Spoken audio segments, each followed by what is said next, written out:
It's assuming I killed him. Emily, please. You did not hear Paul's voice. The man is dead.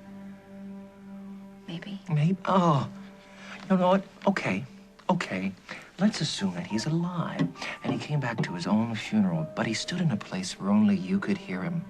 And then he did what? He climbed up a tree. You shot him, you killed him. There was no breathing, there was no pulse. I don't know if there was pulse. I mean, he looked dead. I mean, there was lots of blood. Yeah, and then you pushed him off a cliff into a river. Okay? He's a rag merchant, and he's not an Olympic athlete. He's dead, right? Right? I just don't know.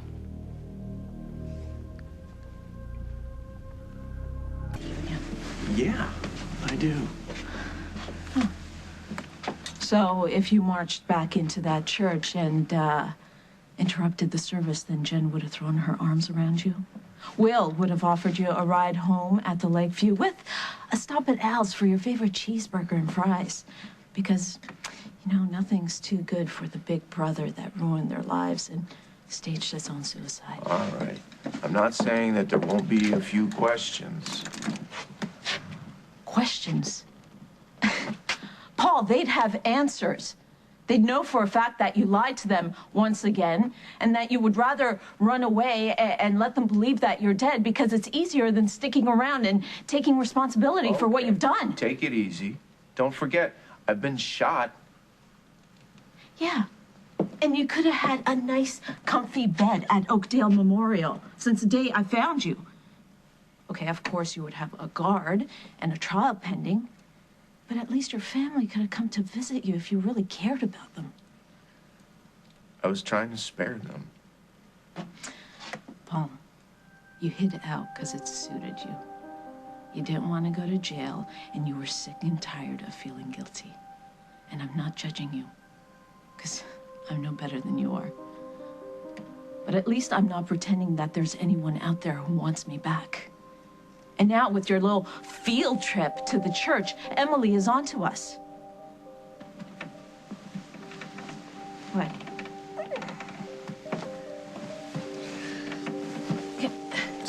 You're burning up. It doesn't matter. So what? I know you loved him. I know. And you're angry at him because he broke your heart, and then you're a little guilty because you shot him. And so I can understand why he'd be on your mind. You miss him. Yeah, of course you do, sweetie. Come here. I know that. And it makes sense psychologically that you think you see him and that you think you hear him. So I wouldn't worry about it. That's what Meg said. That's decent of her. No, it isn't. I think she knows something. How could she possibly know something? Because she said something to me. She said something to me about feeling guilty. And I called her on it, and she said it was something about the whole baby thing. And yes, I feel very guilty about that, and so does she, but it was something more than that. I could just feel it. It was the way she looked at me. Can I just say something? Can I just say something real quick? You don't take rejection very well. We have proof of that. And I think maybe because she doesn't like you very much, you're overreacting. Maybe. Or maybe she knows something. That Paul's dead? Or that Paul's alive. Fine, he's dead. Or he isn't. Look, I don't know, but Meg knows something, Henry. Yes, okay, maybe she's just pushing your buttons. No, sweetie. I'm telling you, it's more than that. Okay, fine. Maybe she knows that you killed him. Or maybe he's living in that tree by the church. The point is, why would she want to protect you? She hates you, she hates Paul. Why not get her cousin to turn you both in, huh? I don't know. You don't know. Look, she's upset, you're upset, I'm upset. And actually, I'm not that upset. Henry, why was she at the funeral? I don't know. Why do you care? Why do I care? I care because I don't want to get caught any more than you do. And if Meg Snyder knows something or thinks she knows, then we're gonna have to take care of her. Take care of her? Well, you took care of Paul? Sorry, I went to the church. No, you're not. Yes, I am. Sorry. I screwed everything up. I've had a relapse. And Emily thinks that she heard me, which is really going to complicate things until you convince her that she's wrong. I don't know if I'll be able to do that. Sure, you can do that. She can't go to the police. The police think that I'm dead. Emily doesn't care what the cops think. All she needs to do is make some noise and they'll start listening to her. And don't forget, my cousin Jack still thinks you skipped bail, and he's right. So Emily turns up 1 or 2 clues, maybe even a decent theory, and they're gonna reopen the case. So what are we gonna do? I guess we have to convince her you're dead. But unless you are willing to donate your corpse to the cause, I don't know what we're gonna do. Ideas? We can't convince Emily that I'm dead. Then what? She can't go to the cops. She'll incriminate herself. So really, what can she do? Nothing.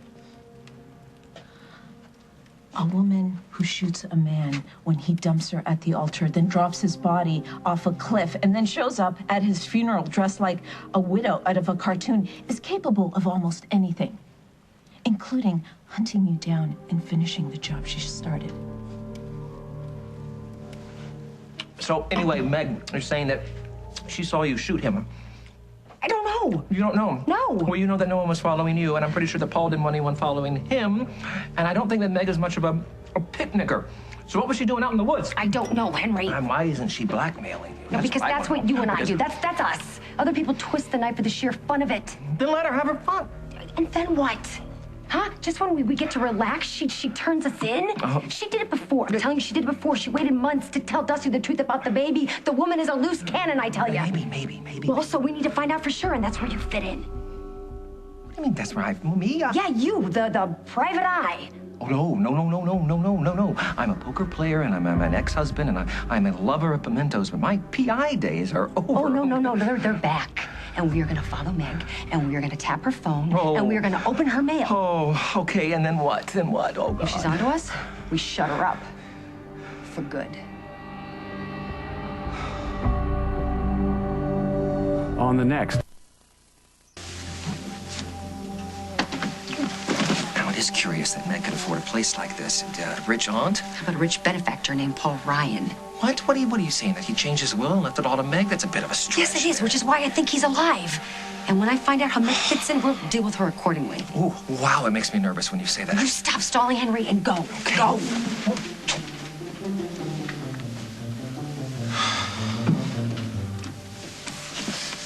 Hey, Can what? I help you?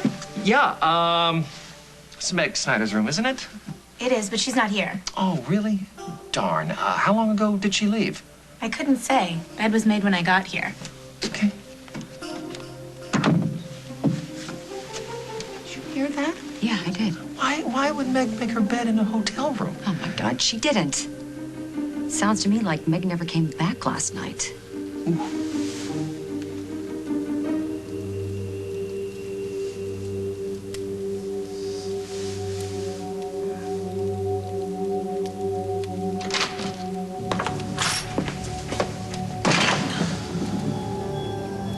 Oh, my God. It's true. Emily, How could you do this to me? There's much more to this than what you see. No, you're wrong. I see everything I need to know.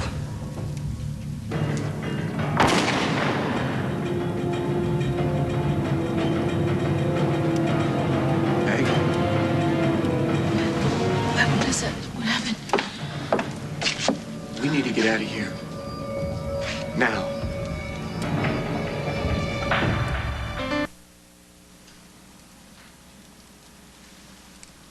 Your lungs sound even worse than last night. We need to get you to a hospital. Okay. There's a little something that I need for you to do for me before we do that.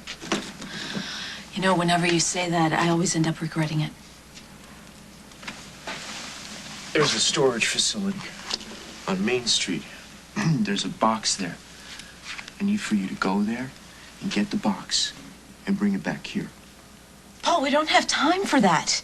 You need to be in intensive care or that pneumonia is going to kill you. Well, trust me, we're not going anywhere before we get that box. It's too dangerous for me to go back to Oakdale. Okay, I don't trust Emily or her new best friend, Henry Coleman. Look, they suspect something, and I bet they're just waiting for me to make another appearance. Yeah, well, they can't scope out the whole town, go straight to storage, get the box, come straight back here. No, this is crazy. May, please, this is the last favor that I will ever ask of you, I swear. Somehow I don't believe that. Okay, you're probably right. But trust me, believe me on this, we're not going anywhere without that box.